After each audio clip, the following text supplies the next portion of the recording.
para este seminario porque lo que ustedes están desarrollando aquí, sobre todo como mujeres organizadas, es a tratar de darle otro cauce a estas tendencias globales.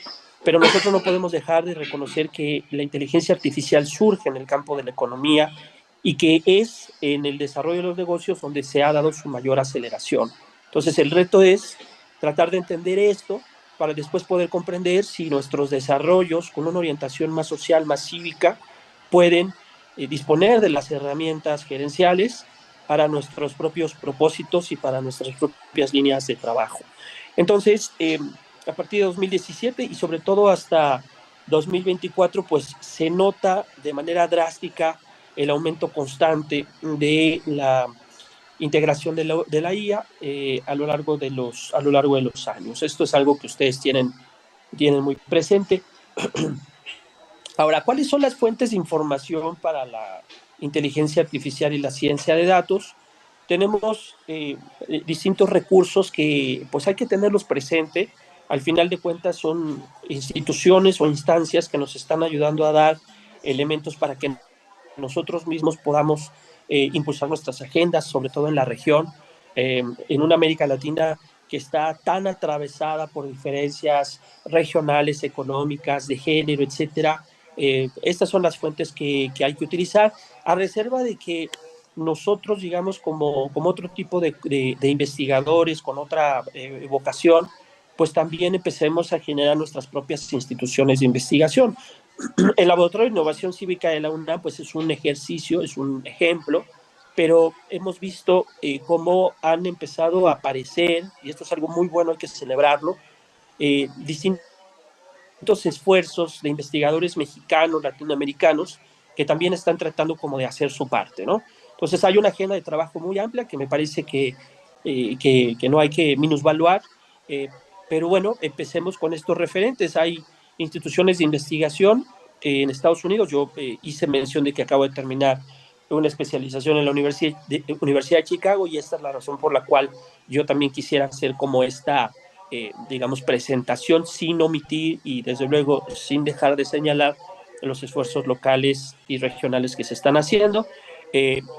Buena parte del desarrollo de la investigación se está haciendo, por ejemplo, a través de Gartner. Ahorita vamos a hablar de esta importante organización, de Forrester, etcétera. Tenemos, por ejemplo, informes de industria que son elementales también para saber cómo se están desplegando estos esfuerzos, insisto, desde el campo de las ciencias gerenciales y desde el ámbito de los negocios y de la economía, como McKinsey, como Stanford, que tiene un índice de inteligencia artificial. Hay que revisar esta información y si se puede mejorar, pues entonces hay que hacerlo. Creo que no podemos, digamos, omitir lo que ya se tiene. Y en el campo de las publicaciones especializadas, la Universidad de MIT pues tiene ahí una revista. Hay otra revista que ustedes conocen muy bien y de la cual todos creo que somos fanáticos, que es Wired. Es una revista que tiene una versión en español, donde por cierto ha salido la doctora Savage, pero también muchos investigadores mexicanos, en fin, innovadores, jóvenes, gente que está haciendo, digamos, grandes cosas en el tema que hoy nos toca. Y también otras revistas como la Harvard Business Review, etcétera. Ahora, hay organizaciones profesionales como Informs, como la Asociación de la IA, la Ciencia de Datos, y en México, para aclimatarnos un poco, pues hemos tenido esfuerzos por parte de algunos personajes que han creado asociaciones, por ejemplo, de la inteligencia artificial. En fin, creo que ya estamos en un momento donde podemos hablar de un ecosistema como tal, de producción de conocimiento científico y de instituciones que no necesariamente son universitarias, sino que se abocan al trabajo de la producción de esta materia. Para ello, entonces, me gustaría entrar de lleno a una cosa que llamamos el ciclo de hype de la inteligencia artificial. Y a mí me gusta mucho presentar, digamos, este esquema, porque necesitamos una herramienta para guiar no solamente lo que en el mundo de los negocios de economía se llama la guía de la inversión, sino sobre todo que nosotros podamos ver algo que todavía hace algunos años llamábamos como la incubadora de negocios o como la incubadora de proyectos. Cada vez que nosotros queremos echar a andar, digamos, un producto de inteligencia artificial que nos ayuda a cubrir alguna necesidad. Pensemos, por ejemplo, en el caso de nuestra querida compañera Olimpia Coral, que después de este gran esfuerzo que hizo para crear un movimiento regional en América Latina, que ahora pues ya está muy avanzado también en Estados Unidos, en fin, para atender el tema de la ley Olimpia, eh, eh, se acercó con Olimpia una organización que por aquí está, por cierto, creo que forma parte del grupo de organizadoras que le permitió desplegar una herramienta de inteligencia artificial para hacer que la ley Olimpia no se quedara exclusivamente como una especie de código jurídico o que quedase, por ejemplo, en manos de abogados o, en fin, de despachos de jurídicos para poder hacer en realidad la defensa de la privacidad, de la intimidad de las mujeres frente, digamos, a acosadores, en fin, hacerle frente ante situaciones adversas. Y se crea entonces una herramienta que permite que la ley Olimpia pues esté entonces digamos, representada en una herramienta de inteligencia artificial que va a maximizar las bondades de esta nueva legislación. Y esto consigue, esto es lo interesante del caso, que un movimiento social, digamos, migre hacia el campo de la tecnología para tratar de resolver, curiosamente, un problema derivado del desarrollo de Internet y de las plataformas sociodigitales. Entonces es interesante cómo hay una suerte como de antídoto desde la tecnología para tratar de resolver un problema que genera el desarrollo de la propia tecnología. Es algo increíble.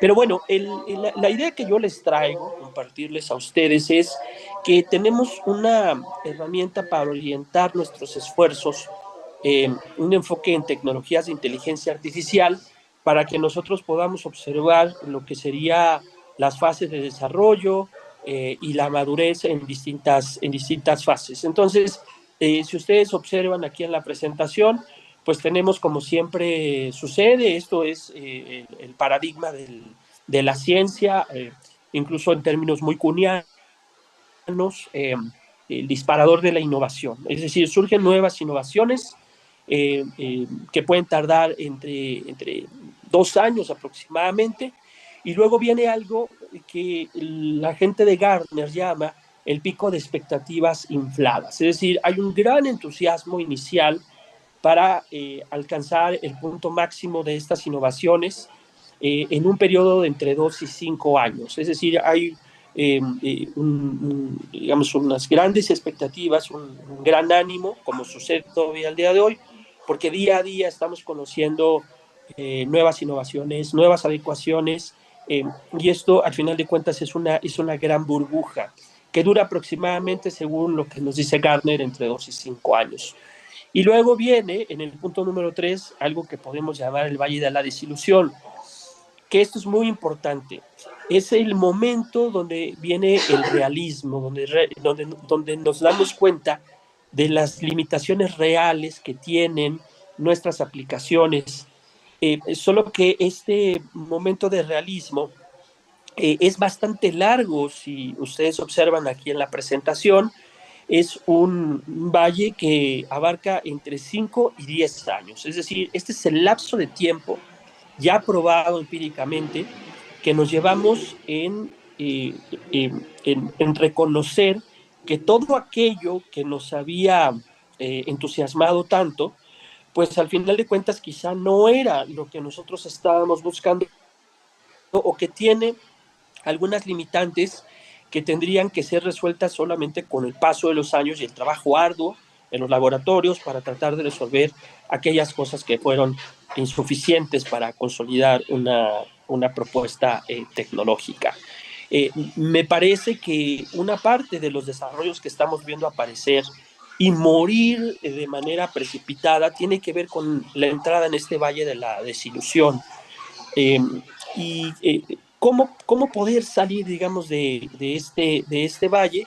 Pues casi como en un plan confesional o religioso, vendrá después una pendiente de iluminación, una suerte de salida, donde las aplicaciones que tuvieron las capacidades, que tuvieron el poder de cómputo, la capacidad para poder financiar una tecnología, empiezan a ganar tracción. Entonces, esta pendiente de iluminación es una pendiente, es decir, hay que escalar. El camino puede ser escarpado, puede ser, digamos, complejo, en fin, inmisericordia, pero al final de cuentas, las aplicaciones o las tecnologías que sobreviven al Valle de la Desilusión tardarán unos 10 años más o menos en poder conseguir nuevamente la fuerza para seguir adelante. Y entonces ahí es donde viene la parte de la estabilidad. Una meseta de productividad donde las tecnologías se posicionan, donde logran estabilizarse y sobre todo, y esto yo creo que es la clave, donde hay un uso eficiente de lo que estamos innovando, de las nuevas propuestas que estamos poniendo a disposición no solo del mercado, sino sobre todo de la sociedad. Entonces, creo que este esquema es de suma importancia porque, como ya mencionábamos al principio de esta charla, muchas de las innovaciones que tenemos pueden enfrentar, digamos, un futuro eh, complejo si nosotros no asumimos una metodología de crecimiento y estamos conscientes de que hay una evolución, digamos, con el tiempo para todas nuestras aplicaciones y nosotros necesitamos estar preparados para llegar a ese valle de la desilusión y poder salir de ahí airosos para tratar de gestionar una implementación dentro del contexto de nuestros objetivos de negocios específicos o de las aplicaciones sociales. Entonces, dicho esto, y si ustedes observan la gráfica que se está presentando, el comportamiento en el desarrollo tecnológico de nuestras aplicaciones es exactamente el mismo en el campo de los negocios que en el campo de lo social o de lo cívico. Nosotros podemos congratularnos durante muchos años generando muchas apps innovadoras, llamativas, pero la pregunta es, ¿y cuántas de esas aplicaciones van a poder sobrevivir a los primeros 2 años, sobrevivir a los primeros 7 años? ¿Cuántas de esas aplicaciones vamos a poder ver operando, digamos, de manera abierta en los próximos 10 años? ¿Me pasas a mí tu papel, por favor? Esa es la gran pregunta. Y para bien o para mal, lo digo con toda la franqueza, el desarrollo, el futuro de las tecnologías depende mucho del desarrollo del negocio mismo de las aplicaciones. Y en algunos casos esa tecnología que haga que nuestras innovaciones se mantengan en el tiempo no necesariamente está en nuestras manos. En muchos casos podemos celebrar la posibilidad que tenemos desde países como México o algunos otros países en América Latina de poder generar nuestros propios códigos, de poder generar una suerte como de fábrica de software. Eso es absolutamente sano y digno de admirar. Pero hay unos desarrollos que solo se pueden financiar en grandes laboratorios como producto de proyectos empresariales de gran envergadura. Y esa es la razón por la cual yo quiero compartir con ustedes estos temas en esta sesión. Voy a poner la siguiente diapositiva.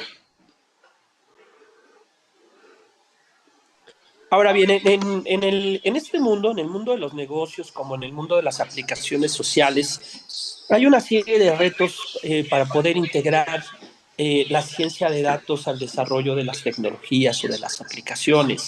Estoy seguro que ustedes lo han visto aquí.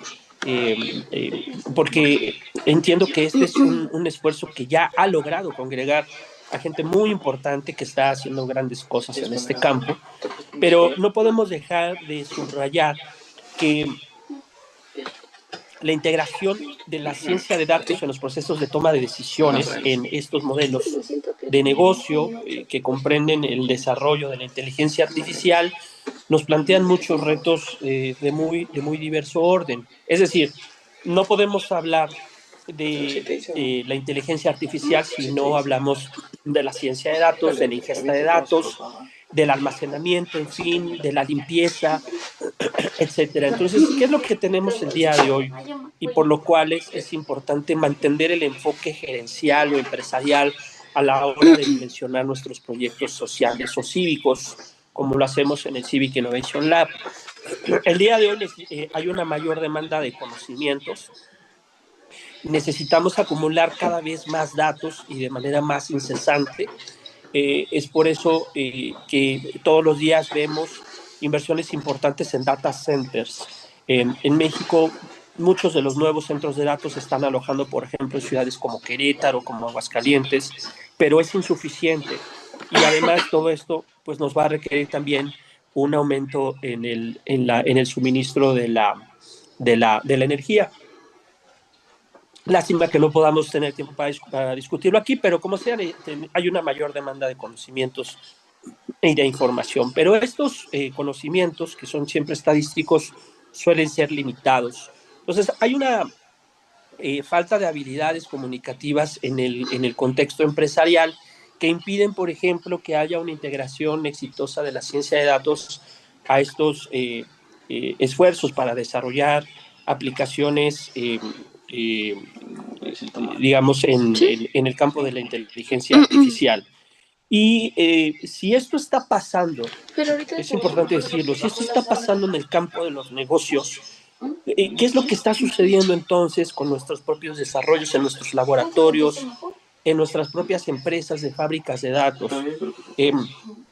Hay una suerte como de fiebre, una mentalidad o intuición infalible que está dominando la toma de decisiones corporativas y esto se está volviendo un problema gigantesco. Voy a darles más datos sobre esto en un momento más. Pero es importante que ustedes observen esto que estamos planteando porque pareciera que en el campo de la economía o de los negocios las cosas funcionan de manera formidable, pero en realidad no.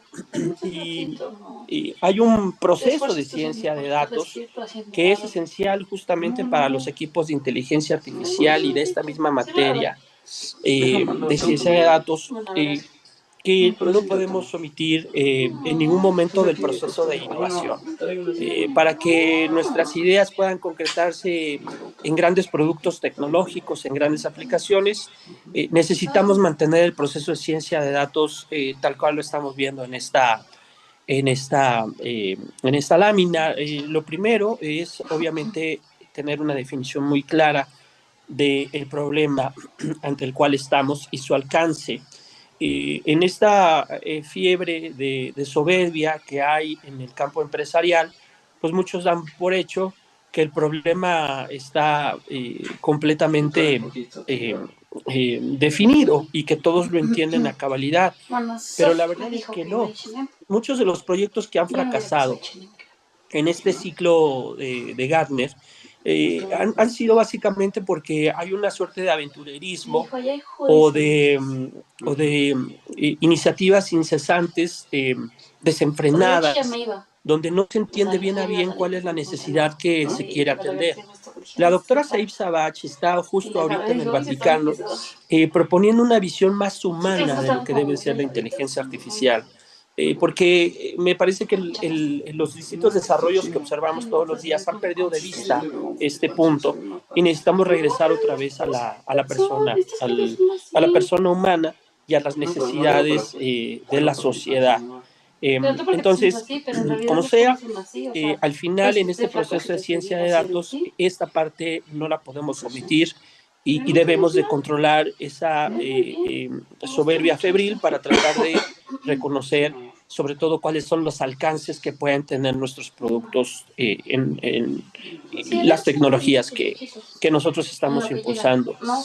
Recopilar los datos relevantes, no me voy a detener mucho en esto, estoy seguro que ustedes lo han visto en distintas sesiones, pero bueno, el día de hoy, naturalmente, todos nuestros modelos dependen básicamente de la ingesta de datos, de la manera en la que nosotros podamos construir el dato. Esto no es nada nuevo.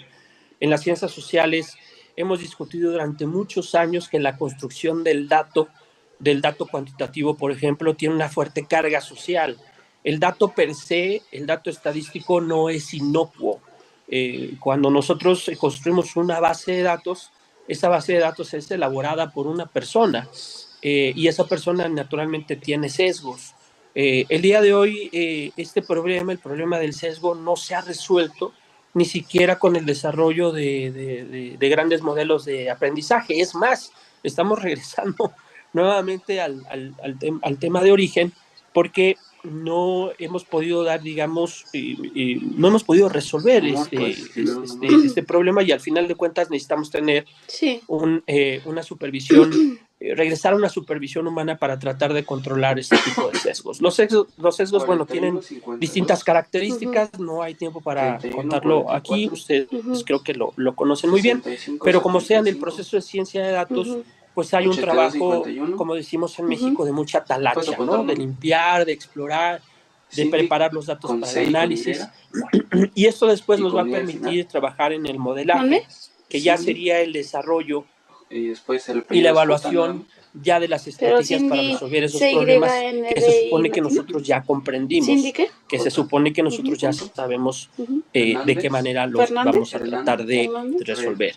Y luego vienen dos puntos, no nos vamos a detener en esto, no quiero parecer reiterativo, porque estamos hablando aquí de un grupo de mujeres expertas y de compañeros que las están también, valga la redundancia, acompañando aquí en este gran ejercicio, con temas que ustedes seguramente ya desarrollaron, ¿no? Como es el de la implementación del modelo y luego, obviamente, la operación o la supervisión de los resultados.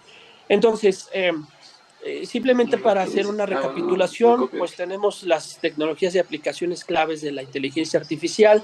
Esto es lo que está viendo la gente de Chicago, en una de las universidades pues, más importantes de ese país, quizá de las más importantes a nivel internacional. Se está observando simplemente que está ahí ya la IA generativa posicionada, que sigue en rápida evolución y que está aportando un valor muy importante a las empresas, enfrentando, como dice la diapositiva, desafíos de confiabilidad y transparencia. Muchas empresas están echando mano de esta tecnología, sobre todo para resolver problemas que cada vez son más acuciantes, que son más preocupantes. Por ejemplo, los fraudes en las operaciones bancarias.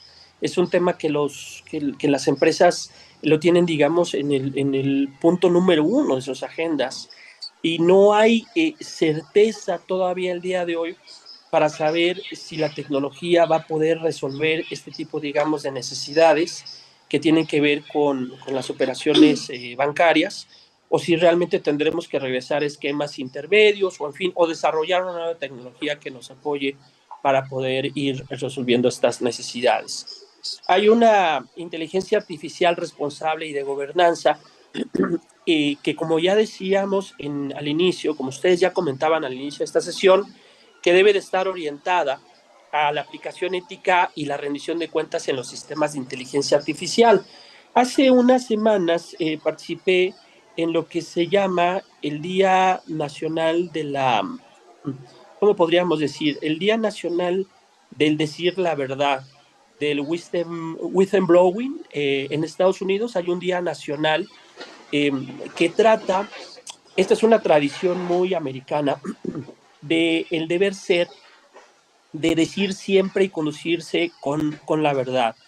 Los médicos deben de decir la verdad, los profesores deben de conducirse hablando con honestidad en sus contenidos, en la enseñanza en las escuelas. Los oficiales de tránsito deben de presentar, digamos, las condiciones en las cuales se va a ejecutar, por ejemplo, una sanción, etcétera. Bueno, dentro de ese gran día de el decir la verdad, permítanme esta traducción libre, se llevó a cabo un panel sobre la inteligencia artificial y en este panel concurrieron muchísimas voces, sobre todo de gente joven, que eso fue lo que más me impactó, donde estuvieron hablando incluso, por ejemplo, de innovaciones interesantes que en el flujo de trabajo de las empresas y de las organizaciones se pudiese crear, por ejemplo, un cuarto de ética de la inteligencia artificial. A ver si ahorita recuerdo el nombre exacto en inglés, pero se trata de eh, incorporar dentro de un tramo de responsabilidad una instancia que permita que todo el proceso de la inteligencia artificial, que la manera en la que viajan los datos dentro de nuestro flujo y dentro de nuestra organización del trabajo, tenga un espacio de revisión y de aplicación de controles de ética, de manera que haya una certeza de que esos datos van a ser, digamos, producidos en condiciones de observancia, de regulación, y sobre todo que los outputs de nuestros modelos van a ser el resultado también de una aplicación normalizada de códigos éticos para garantizar que nuestros modelos van a poder operar,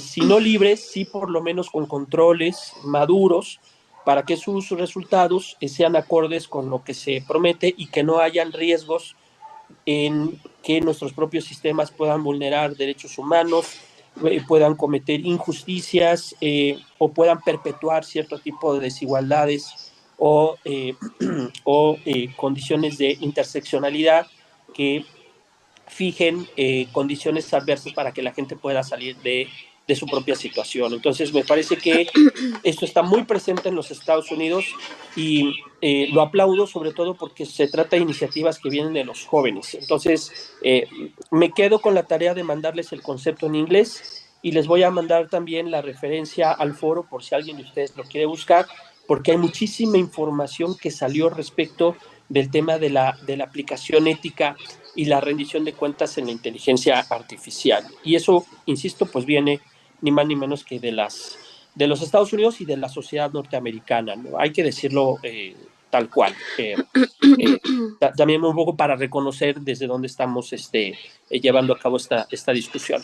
Y Claro. bueno, sí, Una preguntita. ¿Podemos sí, atender una pregunta que tiene aquí uno de las personas de la audiencia? sí, por favor, claro que sí. Adelante, Manuel, por favor. Bueno, ¿me escuchan? Sí. Gracias por la palabra, muchas gracias por la invitación y pues nada más que pregunta, comentarles en relación a la diapositiva presentada por el ponente de excelencia que tienen y que nos está compartiendo este conocimiento, que precisamente en cuestiones de sustentabilidad, que ya se está teniendo tecnología en cuanto a conceptos de computación submarina. Ya varias empresas, tanto en Asia como en Estados Unidos, que tienen ya centros de datos submarinos para aprovechar la refrigeración sustentable.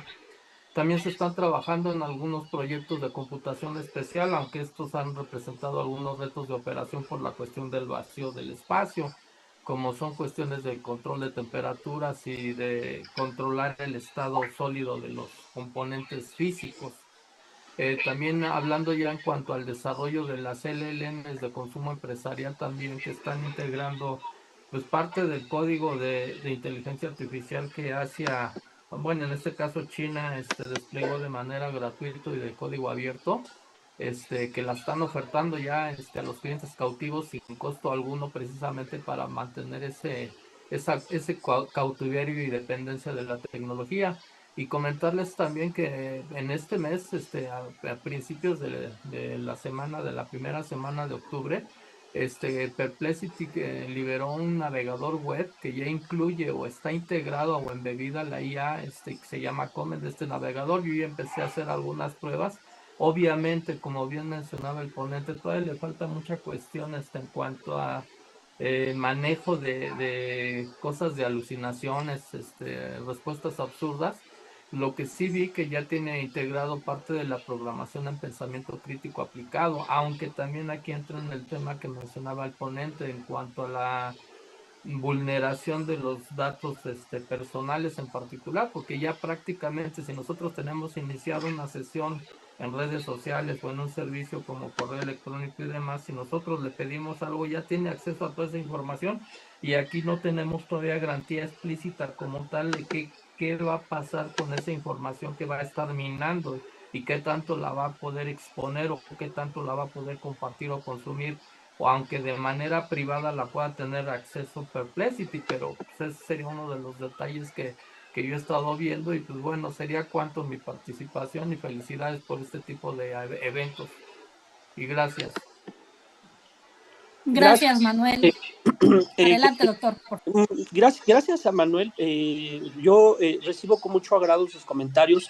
Algunas cosas yo no las tenía presentes, son interesantes, voy a darme la tarea para darle seguimiento, pero qué bueno que Manuel trae a colación el tema de la aplicación ética de nuestras innovaciones tecnológicas, porque este ya es un tema recurrente. Recuerden que hace apenas algunas semanas, en cuanto se supo la noticia de que se iban a poder indexar nuestras búsquedas o nuestras consultas en los chats GPT o en fin, en Grok, etcétera, pues realmente se generó una gran preocupación a nivel internacional, porque entonces nuestras consultas, por ejemplo, privadas, iban de pronto a aparecer en los motores de búsqueda, y si alguien, por ejemplo, le preguntó a Grok dónde encontrar una vacuna para el VPH, pues imagínense que esa pregunta estuviese referenciada a una cuenta con un nombre particular y que de pronto esté circulando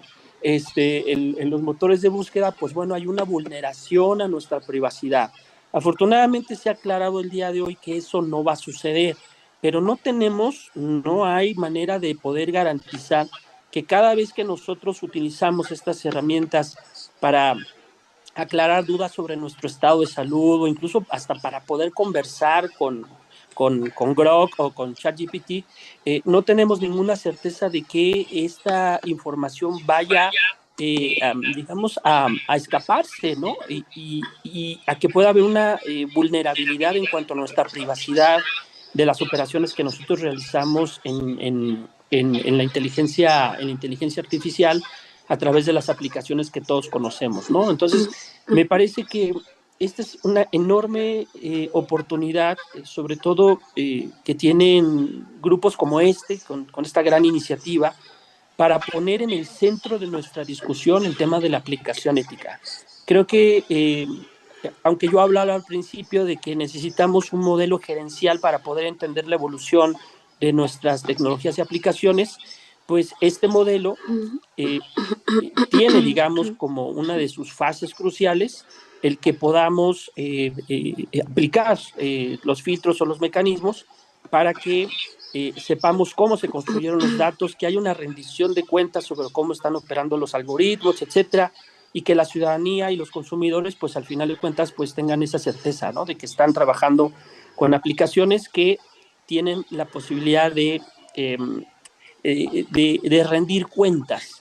Y esto puede ayudarnos justamente a salir de ese vado de la incertidumbre, porque si nosotros no le damos a la gente la certeza de que a la hora de entrar a una aplicación se van a proteger sus datos personales, sus datos privados, etcétera, pues entonces podemos llegar a una crisis de confianza de la cual difícilmente vamos a poder salir, porque pues no hay manera de echar para atrás cosas, por ejemplo, que están pasando, situaciones que ya hemos visto en torno a pequeñas tragedias, pequeñas pero grandes tragedias de personas que han interactuado con la inteligencia artificial y que han terminado suicidándose o han terminado por asumir que la información que nos dan estas aplicaciones es una información fidedigna. Bueno, pues es parte de la discusión. Obviamente, pues vienen más cosas por delante, oportunidades emergentes. Viene, por ejemplo, lo que se llama inteligencia de decisiones, que yo creo que va a ser uno de los pasos más audaces que se hayan podido tomar en los últimos años alrededor del desarrollo de nuestras aplicaciones. porque vamos a empezar a ver la conjunción entre modelos de aprendizaje, entre modelos que van a ser entrenados para la toma de decisiones, en fin, una interrelación entre distintos campos y desarrollos que van a hacer que la inteligencia artificial pues tenga un poder pues nunca antes visto. Entonces todavía estamos en la expectativa de que vengan cosas digamos más potentes, pero estamos aquí justamente para eso, para no dejar que digamos, el desarrollo de las aplicaciones sea producto de una especie de tendencia inercial.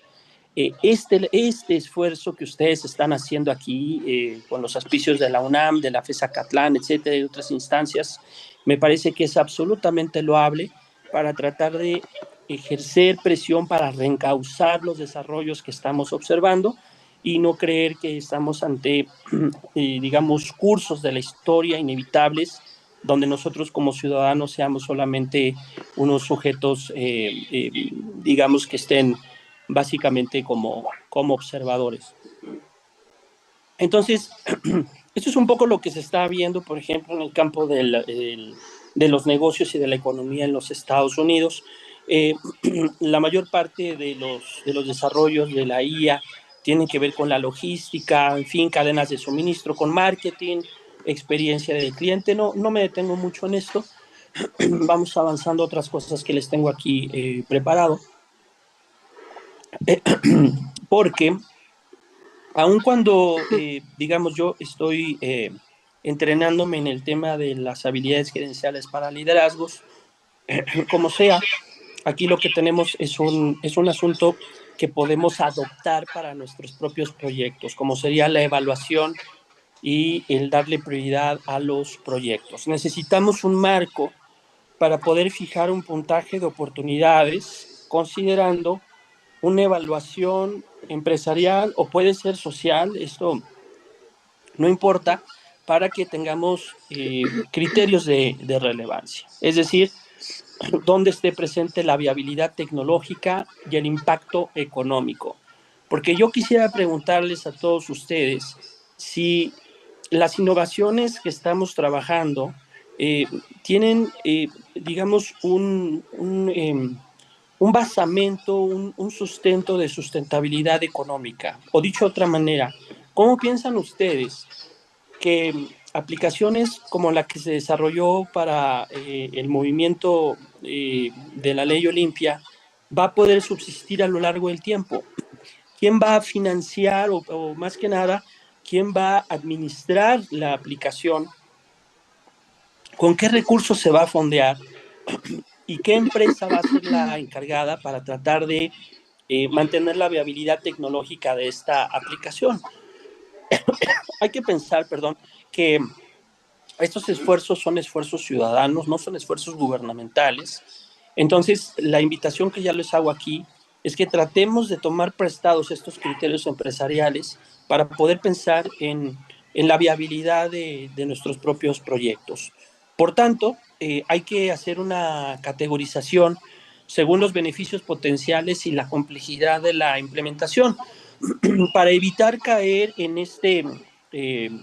en esta fiebre, digamos, de expectativas, donde estemos inventando todo el tiempo tecnologías que al final de cuentas no van a poder prosperar, que se van a quedar en el camino, porque van a ser avasalladas por otras tecnologías que no necesariamente van a hacer la diferencia por los recursos, por dinero. Este no es un tema de dinero, sino básicamente por la definición de un modelo de orden empresarial que pueda poner por delante este tipo de factores. Si no tomamos prestado este enfoque, podemos perder de vista los elementos que los propios empresarios tienen presente para hacer que sus negocios puedan perdurar en el tiempo. Quizá con criterios que nosotros no tengamos que utilizar necesariamente, pero cuando nosotros pensamos en el criterio de la rentabilidad desde el campo de los negocios, pues realmente estamos pensando en los criterios de subsistencia, es decir, en un aspecto completamente realista en términos de cómo vamos a mantener una tecnología como la que queremos plantear. Si no tenemos poder de cómputo, es imposible que lo podamos hacer si no tenemos los conocimientos, un conjunto de ingenieros que estén trabajando día y noche en el desarrollo de una aplicación. Bueno, todo esto nos habla de la formación de equipos de trabajo y nada de esto puede estar desasociado a los beneficios potenciales. Para que una herramienta sea adoptada por la sociedad, debe de quedar claro cuál es su bien. Es por eso que en este momento la doctora Savage está en el Vaticano hablando precisamente del futuro del trabajo. La doctora Savage, digamos, ha conseguido eh, aparecer como un referente internacional porque ella se ha preocupado precisamente por el empoderamiento de los trabajadores. Entonces, buena parte de la tecnología que hemos desarrollado en el Civic Innovation Lab tiene que ver con cosas que tienen beneficios inmediatos y concretos. Un trabajador que observa cómo una aplicación lo puede entrenar o recalificar es una aplicación que va a ser adoptada y llevada por el propio trabajador a donde quiera que esté en México, esté en Estados Unidos, donde sea. Entonces, esto es, digamos, parte de lo que hay que tener presente. Si ustedes observan un poco desde el campo de los negocios, pues aquí tenemos distintas oportunidades. La optimización de los inventarios, la detección de fraudes, el mantenimiento predictivo, todo eso debe llevar una puntuación. La puntuación más alta, como yo lo comentaba en un inicio, pues es la detección de fraudes. Se han creado modelos para tratar de reconocer los falsos positivos, los falsos negativos, etcétera, con estudios que trabajan, por ejemplo, con diagramas de confusión. Se logra hacer, digamos, un análisis pormenorizado de los comportamientos típicos, por ejemplo, de los fraudes, ¿no? De los fraudes bancarios. Y cuando al principio yo les hablaba del mundo empresarial, pues resulta que también estamos hablando de los clientes. El día de hoy todas nuestras operaciones económicas están bancarizadas. Entonces, hablar del mundo empresarial, pues es algo que incluso a nosotros nos compete de manera directa. ¿Quién no ha tenido un problema con una tarjeta de crédito? ¿Quién no ha sido objeto, por ejemplo, de un fraude telefónico, donde simulan llamadas que vienen de los bancos, etcétera? Bueno, pues esto también nos involucra. Entonces, aquí tienen ustedes en una tabla cómo se puede ir generando una priorización. Es algo muy simple.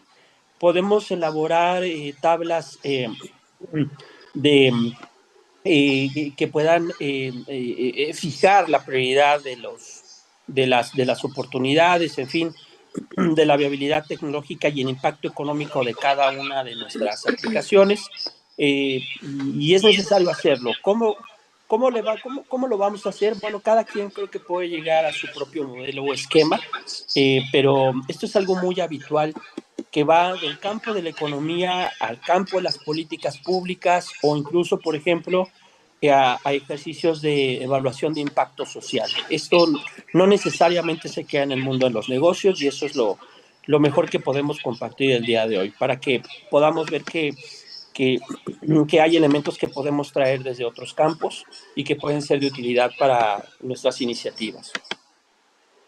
Entonces, necesitamos unos esquemas generales que nos ayuden a mantener como los pies en la tierra, a que seamos realistas. El ciclo de hype de Gartner y las puntuaciones de oportunidades pues nos pueden ayudar para navegar en inversiones en inteligencia artificial.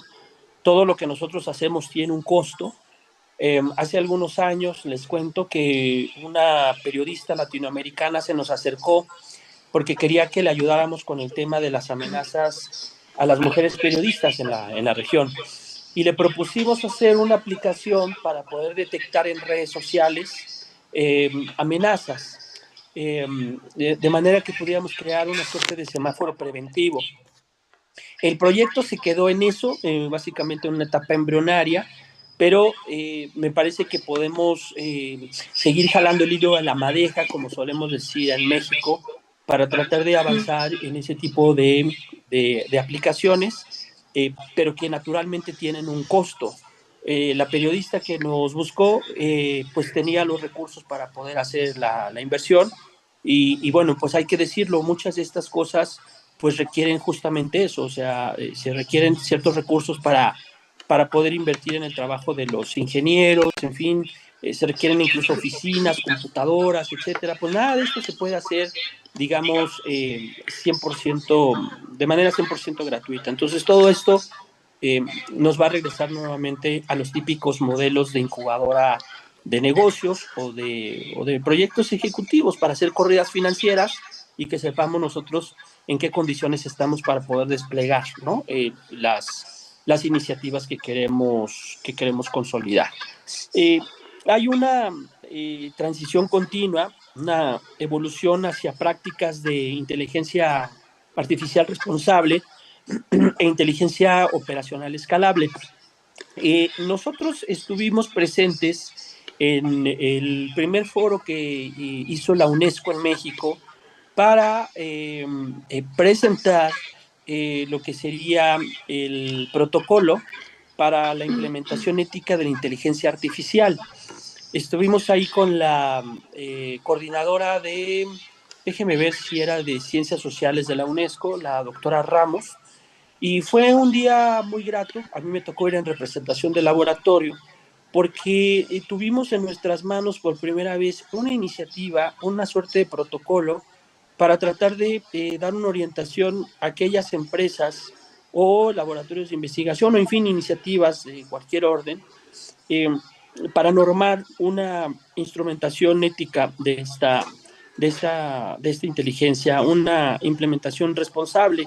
Entonces, estos esfuerzos pues no han sido vanos, ya estamos metidos en esta discusión como lo habíamos platicado, pero necesitamos avanzar de manera más rápida porque la propia tecnología desborda las regulaciones jurídicas. Algo que me ha sorprendido cada vez que reviso el estado de la discusión es que hay muchos juristas, muchos litigantes, en fin, abogados que de buena fe están levantando la mano para crear regulaciones cada vez más estrictas que logren atrapar, por así decirlo, un fenómeno tan complejo como es la inteligencia artificial. La verdad es que si bien es loable que existan estas propuestas, lo cierto es que el campo jurídico adolece de un conocimiento profundo sobre cómo funciona el desarrollo económico, o déjeme decirlo así, la política económica del desarrollo tecnológico de la inteligencia artificial. En cuanto los propios juristas desconocen cómo funciona el modelo de negocios que hace posible el desarrollo de una parte de la tecnología que está en nuestras manos, pues no logran comprender cuál es el campo de regulatorio que pueda ser suficientemente flexible para poder dar cauce a lo que es una fuerza incesante producida para bien o para mal por la economía de mercado, que es algo que no, por el momento, pues va a seguir así. No hay manera de sustraerse a ese componente. Entonces, me parece que es importante regresar, como decía hace un momento, a los orígenes sobre cómo los grandes corporativos globales están emplazando, por así decirlo, a la sociedad a enfrentarse cada día con mayor dureza a tecnologías que están arrastrándonos a cambiar nuestros hábitos de vida, que nos están acorralando en muchas ocasiones a adoptar patrones de comportamiento que no responden a nuestros enclaves culturales, a nuestros códigos sociales, etcétera. Bueno, ante todo eso, los abogados, los juristas, lo digo de la manera más amistosa, naturalmente comprendiendo desde dónde ven ellos el tema, pues requieren, ¿no?, regresar a una comprensión, digamos, más realista sobre cómo se produce todo esto. Entonces, me parece que los códigos de ética saltan o se brincan, por así decirlo, esta necesidad de quererlo regular todo el tiempo, porque aunque nosotros creamos que ya tenemos la mejor regulación, la regulación más impecable, nos vamos a dar cuenta que 3 semanas después hay una innovación que va a impedir que esa regulación tenga vigencia o sea eficaz. ¿Qué es lo que sí puede servir para pasar por encima de esas regulaciones que seguramente seguirán siendo transitorias? Pues es la ética en la implementación.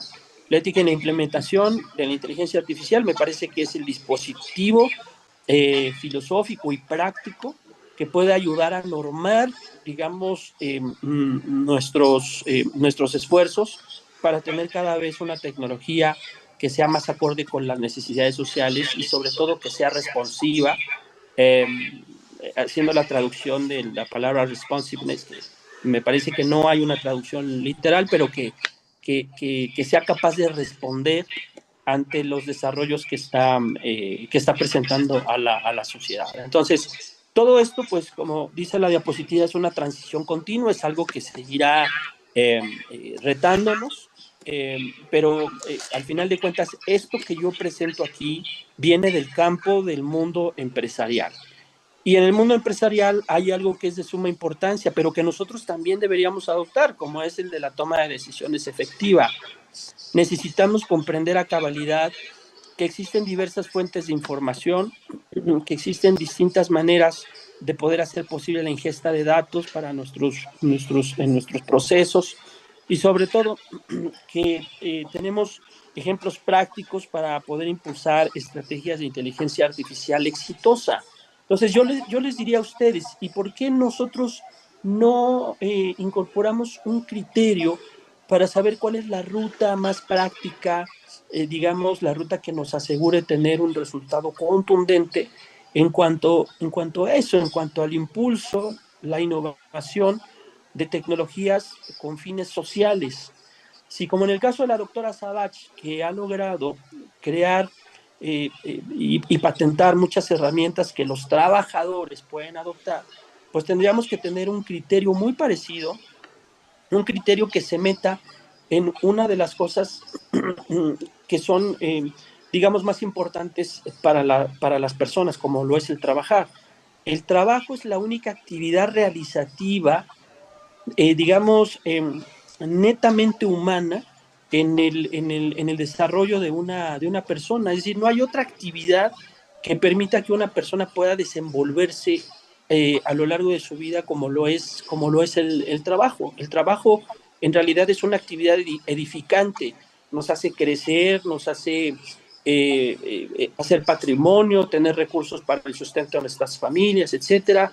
Bueno, pues me parece que la doctora Savage dio en el clavo, porque ¿quién no va, digamos, a adoptar una tecnología que sirva para que uno pueda ser más eficaz en el trabajo, para que uno pueda allegarse, digamos, de las herramientas que le permitan a uno evitar que uno caiga en el tedio o que vea cómo cada vez las habilidades que uno requiere desarrollar se van estancando? En fin, me parece que ahí está una de las claves. Entonces, necesitamos impulsar estrategias de inteligencia exitosas en los dos sentidos del término, en el sentido de la sustentabilidad de nuestras herramientas, pero también en el éxito social. Si la palabra éxito no embona tal vez en nuestra narrativa, podemos buscar alguna palabra equivalente, pero al final de cuentas me parece que lo que está de por medio es eso, es cómo hacer perdurable la tecnología para que pueda ser incorporada como una herramienta social que le sirva a la gente en su día a día. No solo en el trabajo, sino por ejemplo en un trámite, en la defensa de un derecho, en fin, que la inteligencia artificial sea catalogada como un bien público o un bien social. Me detengo en otro elemento antes de irme caminando al cierre de esta charla, que de hecho yo la tenía pensada más o menos como para hora y media, no pensaba yo consumir las 2 horas, pero quiero contarles una microhistoria, porque justo cuando yo acompañé a la doctora Savage a Washington en 2019 a The Atlantic Council, estábamos justo en una discusión donde los bots estaban presentándose como un dispositivo maligno que estaba pervirtiendo la comunicación política en las redes sociales, básicamente a través de la desinformación. La doctora Savage tuvo la visión para tratar de ver este problema incluso antes de que viniera la pandemia, porque en la pandemia, si tuvimos un problema, no solamente fue con relación al suministro de las vacunas, sino sobre todo con relación al tema de la desinformación. Vivimos una especie de infodemia porque la sociedad fue azotada, fue, digamos, anegada, déjenme decirlo así, de informaciones que no eran precisas y en muchos casos eran dolosas y estaban desvirtuando todas las estrategias de vacunación de los gobiernos que con mucha pena iban consiguiendo los suministros de vacunas, pues que se quedaban los países más fuertes, ¿no? Empezando por Estados Unidos. Bueno, pues la doctora Savage lo que hizo fue pensar en lo siguiente. Aquí les dejo esta fórmula que yo recupero de lo que he aprendido de ella, pero se los comparto, que es que ella vio que digamos que los bots, aunque tenían, digamos, un uso negativo, un uso malicioso, se le podría dar el giro, digamos, a esta anomalía en la comunicación política para crear una cosa que se podría calificar como bots cívicos. Entonces la doctora Savage inventó el término y el día de hoy, si ustedes hacen alguna búsqueda, van a ver, por ejemplo, que el tema de los bots cívicos aparece como algo que le da, que le da la vuelta a las malas prácticas que se fueron generando en el desarrollo de las redes sociales, básicamente con estos dispositivos llamados bots. Pues ahora podemos pensar en bots benignos, en bots cívicos, que en lugar de que estén entorpeciendo el desarrollo de una narrativa, por ejemplo, en el caso de una campaña de salud, pues podemos tener justamente el antídoto o lo contrario como los bots cívicos, que no es otra cosa más que alojar estos dispositivos de manera inocua en el flujo de la comunicación y permitir que ellos hagan el trabajo de contención o que vuelvan a restaurar, por así decirlo, la información ya curada en el flujo de la comunicación para que pues haya información, digamos, fidedigna a disposición de la gente. Entonces, digamos, de manera muy general, pues esto es lo que hemos estado haciendo. El Laboratorio de Innovación Cívica de la UNAM está abierto a todas las corrientes. Yo, pues estoy trabajando por el lado del campo empresarial. Creo que la doctora Savage ve con buenos ojos esta ruta de trabajo, porque ella ahorita está haciendo énfasis también en el uso de la inteligencia artificial para ayudar a que las mujeres tengan mejores herramientas para la toma de decisiones económicas. Pero aquí no estamos hablando de mujeres empresarias, estamos hablando simple y sencillamente de las mujeres que son capaces de emprender sus micronegocios, de las mujeres que requieren tener un mayor control sobre su economía personal. En fin, estamos tratando de presentar a la inteligencia artificial como algo más humano y algo más asequible para la gente. Entonces, yo iría cerrando, digamos, esta conversación, invitándolos a todas ustedes y a todos ustedes a que tengamos un nuevo enfoque de lo que sería el desarrollo de estas tecnologías, de manera que nosotros podamos asumir ese compromiso social a cabalidad, en el sentido de permitirle entender a la gente que las innovaciones no son algo que estén lejanas a su situación o que sean propiedad, por ejemplo, de los grandes corporativos globales, sino que el día de hoy estamos en la posibilidad de hacer que esto pueda servir incluso, como lo acabo de hacer hace algunos días, para pararnos afuera de la tiendita de la esquina y decirle al señor, déjame automatizarte tu WhatsApp para que las personas que quieran comprarte arroz, frijol o aceite sepan cuánto cuesta, a qué hora pueden pasar por él. Y la automatización de este tipo de cosas para un vecino, digamos, pues no se lleva más allá de 20 o 25 minutos para hacer un ejercicio de esta naturaleza. Eso está a nuestro alcance. Y si está en nuestras manos poder aportar en cosas tan pequeñas como ayudarle al tendero de la esquina para tener mejores herramientas para su negocio, pues qué mejor que eso. Y si nosotros tenemos una perspectiva más amplia y queremos poner a disposición la tecnología para sacar adelante la agenda feminista en América Latina, pues nosotros desde el Laboratorio de Innovación Cívica estamos abiertos a poder colaborar. Tenemos presencia en distintos países de la región donde vamos a empezar a hacer colaboraciones con otros laboratorios Así que por mi parte, pues yo dejaría abierta la invitación para que sigamos en contacto. Yo voy a empezar a subir los contenidos sobre lo que sucede en el Vaticano a partir del día de mañana ahí en mi portal en mi página de LinkedIn, por si gustan ustedes entrar, es más o menos fácil ubicarme, pero por ahí nos podemos comunicar para que podamos compartir más información, y si alguien quiere, digamos, más datos sobre lo que presenté aquí en esta sesión, pues con todo gusto mándenme un mensaje y les estaremos enviando libros, PDFs o invitaciones a distintos eventos que vamos a seguir teniendo para los próximos meses y lo que venga en los años que estén, digamos, por delante. Entonces, pues yo dejaría hasta aquí mi participación. No sé si ustedes gustan hacer alguna pregunta o algún planteamiento, pues estoy aquí con todo gusto a la orden para escuchar también sus opiniones. Ya no pesa tanto. Doctor, pues ha tocado muchos puntos neurálgicos. Vamos a dar paso a las preguntas que tienen nuestros compañeros y nosotras mismas. Adelante, Manuel, por favor. Nada, comemos mejor el sábado. Sí. Estamos, Manuel, con todo gusto.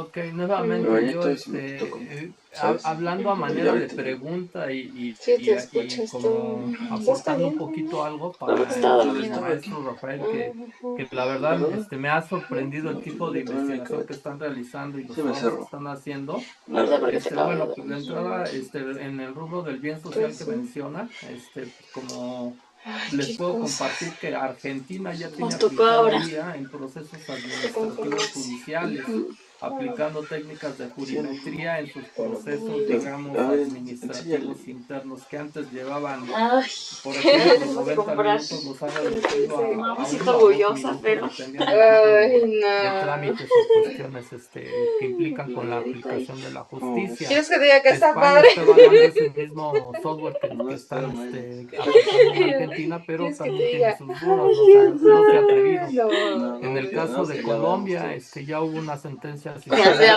favor del caso yo le iba a comprar la de de un niño autista. Me gusta más. En caso de está México, bonita, eso sí está bonita. que ya se tiene, Pero me dijo que bueno, se hubiera se regalado divulgó eso, en un que congreso lo de hubiera ido a comprar inteligencia por eso. artificial en ¿Le el podrá poner el 2025 nombre de a esta? principios, el Sí. primer Sí, trimestre, pero lo tenía que pedir por con el internet. plan e-justicia, que ¿Se puede obviamente también? desde mi punto de vista muy Sí, personal, sí, creo que lo han bueno, congelado por la según yo no, cuestión de pero toda la es situación que se dio Es que ahí Pero le es que pone es- el nombre según yo cuestión ahí del en manejo Santa de Fe, ni no recursos es que ha por. tenido el gobierno. pero lo Bueno, tendré que comprar en Nueva también Escocia. hay que hablar del No, tema a lo de la mejor paga educación, algo. que por ejemplo en Europa Sí, sí vi que ya pues, algunos no, países hay que están investigar. creando Bueno, si no, sí. restricciones a Sí lo dispositivos, pensé. no Voy a poner necesariamente de inteligencia artificial, sino que las llevan, como son Qué tabletas oso. celulares Messi, y la lo que América son nunca. laptops, Temuco. ya las prohibieron en algunas Qué oso, aulas, en mejor no. instituciones No, el educativas. Henry. Casi déjala. Y cosa Mejor la contraria o despecho en China, Muy bien. en Así septiembre está muy bien. ya hicieron obligatorio el uso, más bien la Está padre la institución bolsa. de enseñanza Nada más de sale que la IA playera. a niños La de playera. 6 años. Entonces, algo gusta tan para la símbolo como Para la que playera. dice uno en países Como que ahí te falló. europeos que deberían tener ¿A qué una equipo le vas? actitud más positiva en cuanto a No este sé tan tipo de grave. tecnologías, no Pero la sí, tiene. Y estuvo en bien, cuanto porque a de China, América que es no un sé. país netamente comunista, y que si Bueno, bien sí tienen tiene una una, pero realidad es que viene a nivel social muy Ya, complicada, ahorita. a nivel No. educativo son Está muy líderes y bien. punteros, y Ni modo, en la me lo parte pondré que de- nosotros vemos Ay. como turistas Cuando vaya juegue, de lo voy a poner consumismo en a Asia, Va ahí pues es un de país trabajo que saliendo la tiene camisa muchas de eso. ventajas de estar Lo por corren, yo delante creo. de muchos países de Latinoamérica. Lo ven Sería así, lo cuanto de corren. participación, y me gustaría saber qué opinión tiene No en lo cuanto a creo, estos pero puntos que toqué nuestro está ponente. bien. Pero sí. Gracias. Manuel, muchas gracias a ti. Yo recupero naturalmente todo lo que tú nos acabas de compartir. El tema de la educación, por lo pronto, pues es un tema de primer orden. Hay una brecha digital que hace que los propios desarrollos tecnológicos generen desigualdades. Entonces, si no cerramos esa brecha digital, pues lo que vamos a tener en el futuro es una suerte de analfabetismo digital, o analfabetismo funcional digital, donde las diferencias entre las personas ya no sean entre saber leer o escribir, sino simple y sencillamente entre usar o no un ordenador o saber o no hacer una búsqueda en Google, solo por decirlo de manera rápida. Entonces hay un reto enorme que tiene que ver con la decisión que está pendiente por tomar. ¿Qué vamos a hacer con lo que está sucediendo?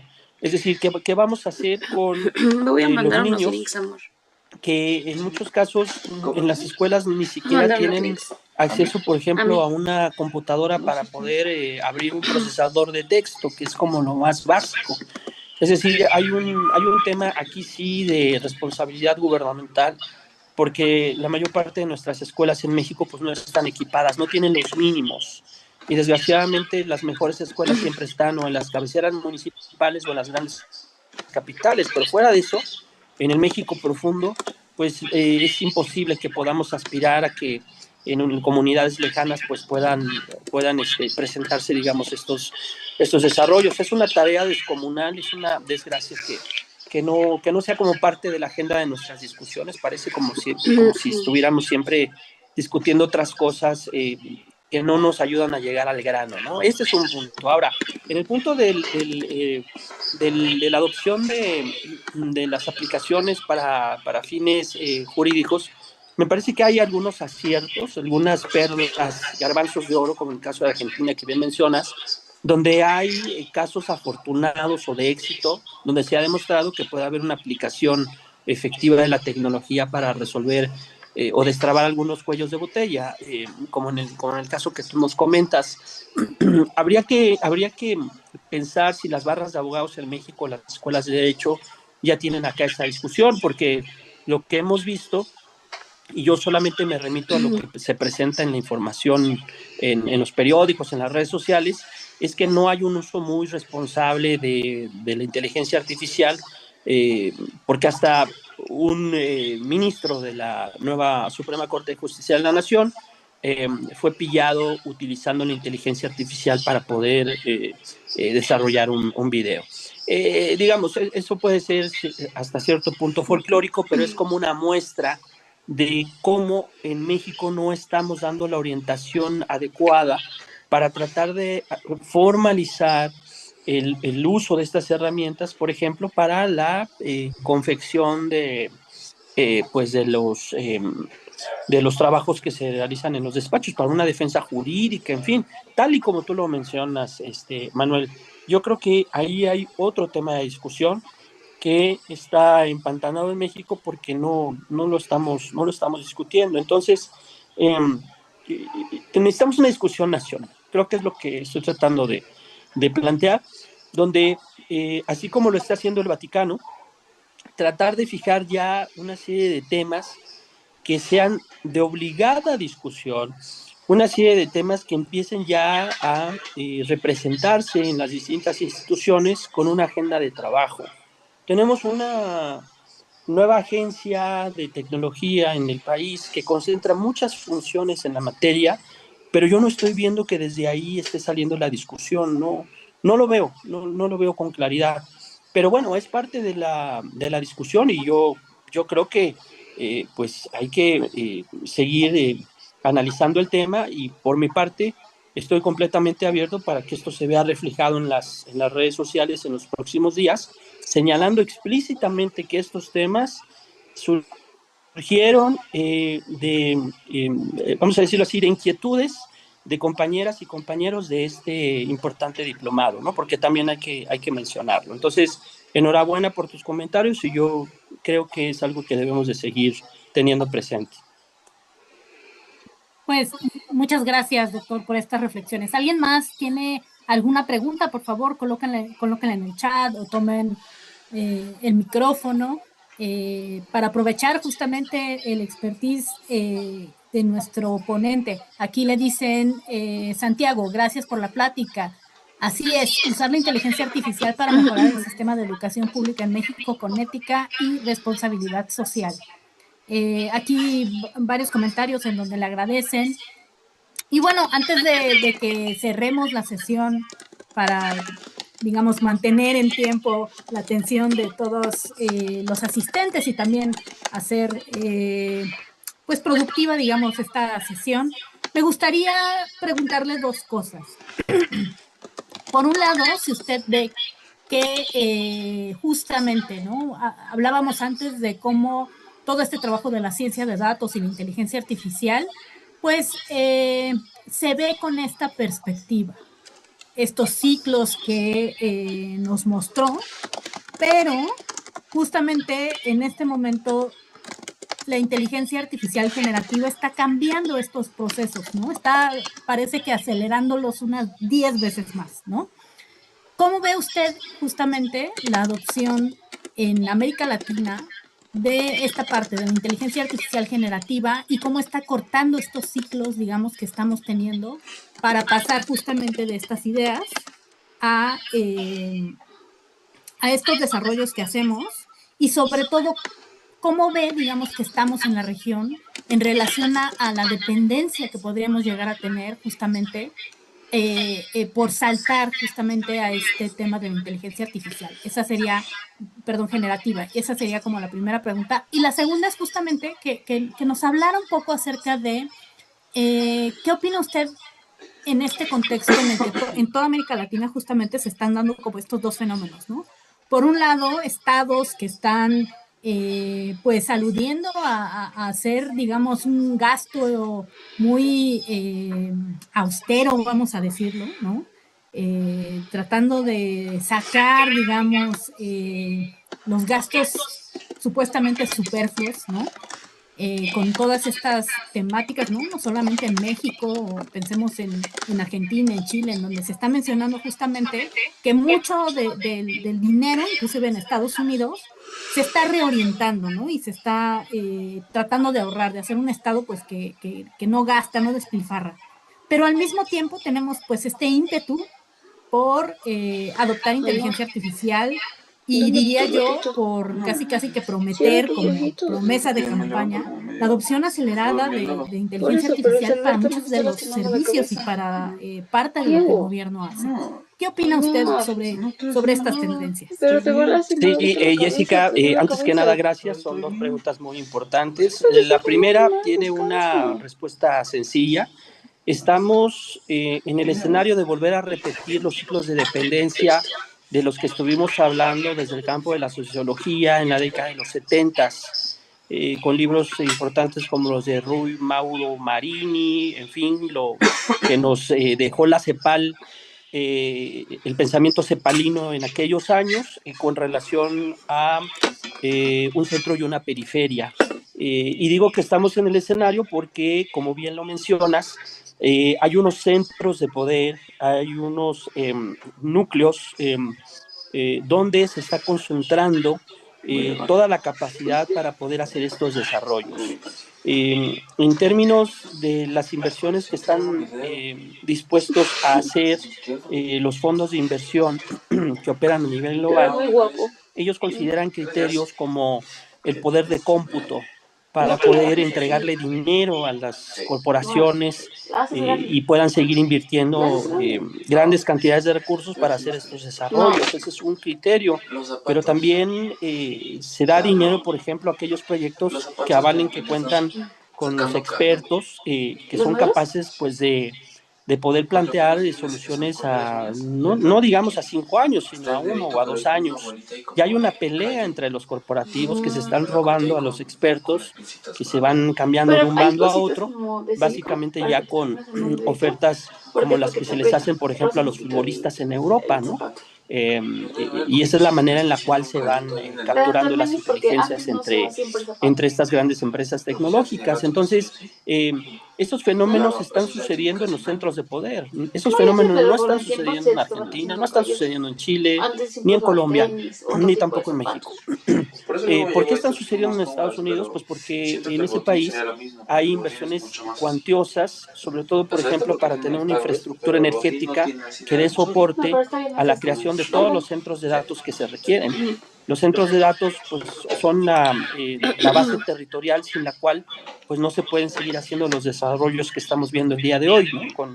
Con esa fiebre incesante.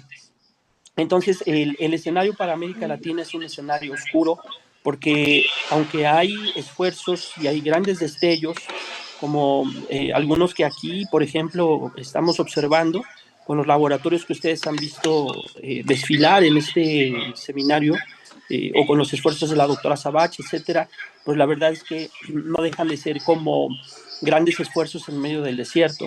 En los Estados Unidos pues hay una política nacional decidida para impulsar estas tecnologías porque además está aparejada a las necesidades, por ejemplo, de inteligencia civil y del propio desarrollo de las Fuerzas Armadas, hay que decirlo como es.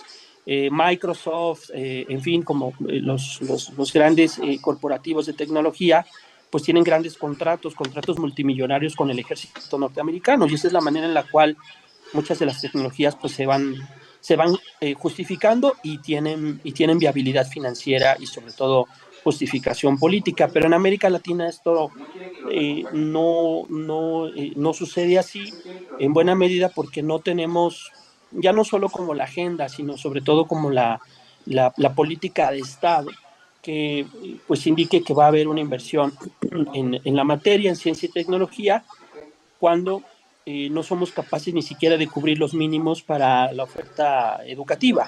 Entonces, algo, por ejemplo, que sucede en México, nunca hemos podido alcanzar los recursos para la educación pública por arriba, creo que del 2.5 puntos porcentuales del PIB. Me parece que ese es corríjanme si ustedes tienen el dato preciso, pero ese es, digamos, la meta y nunca la hemos alcanzado. Siempre estamos por debajo. Entonces, allá hay un problema de orden estructural y no parece que esta tendencia vaya, digamos, a detenerse. Ahora bien, justo esta reedición de un ciclo de dependencia, pues tiene que ver básicamente con el tema del dinero y de las inversiones. No hay dinero suficiente para poder hacer frente a las inversiones que se necesitan para poder echar a andar estas tecnologías. Y desgraciadamente, pues estamos quedando como una suerte de espectadores ante lo que son los desarrollos globales, porque en la idea de tener estados que tienen cierta estabilidad, pero se mantienen estancados económicamente, pues no hay manera de que se puedan destinar los recursos necesarios que estos proyectos requieren. Esto más o menos sucede en toda la región, salvo algunos países que tienen tasas de crecimiento significativas, incluso superiores a las de México. El resto de los países en América Latina pues no tienen la posibilidad, por ejemplo, de hacer las inversiones necesarias y se mantienen justamente en una situación de austeridad.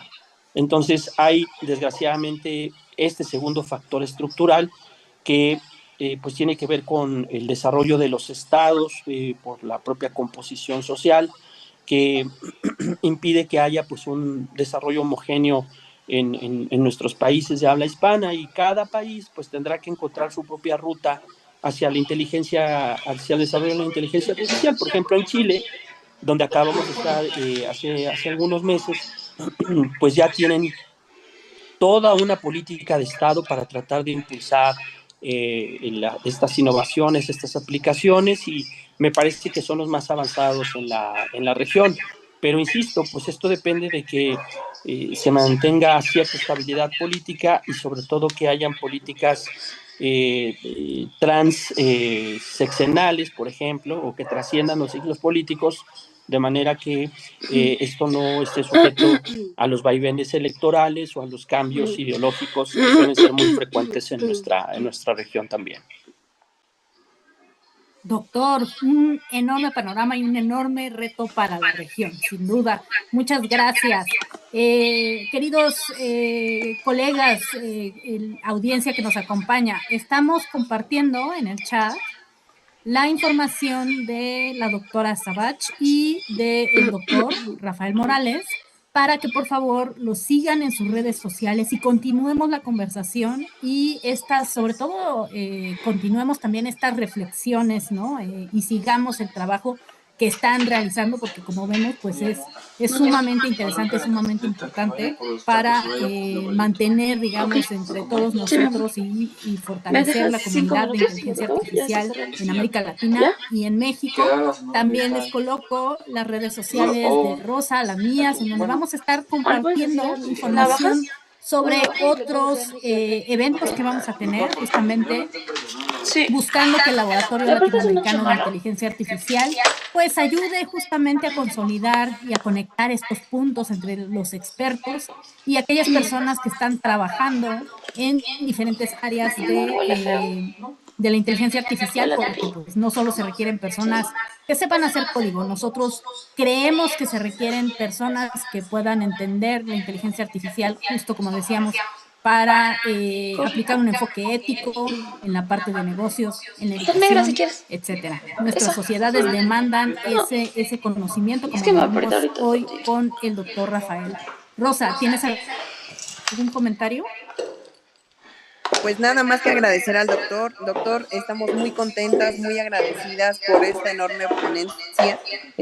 Muchos puntos clave, mucha información precisa. Creo que dio bastantes temas que honestamente nos sorprendieron mucho y nos vamos con muchas cosas nuevas. Nuevamente, muchas gracias, doctor. Creo que tener una gran ponencia como la de usted el día de hoy ha servido de gran ayuda para todos los que estamos sumados aquí en el Zoom. Al contrario, Rosa, el agradecido soy yo, Jessica, por esta oportunidad para compartir micrófonos, y a nombre de la doctora Zair Sabax, que es la directora del Laboratorio de Innovación Cívica de la UNAM, Northeastern University, también les hago llegar un saludo fraterno con la propuesta de seguir en contacto y mantener la comunicación a través de los canales que ustedes decidan. Gracias, doctor. Sin duda que vamos a estar por ahí, pues contactándonos después para justamente continuar con esta colaboración y profundizar en otros temas.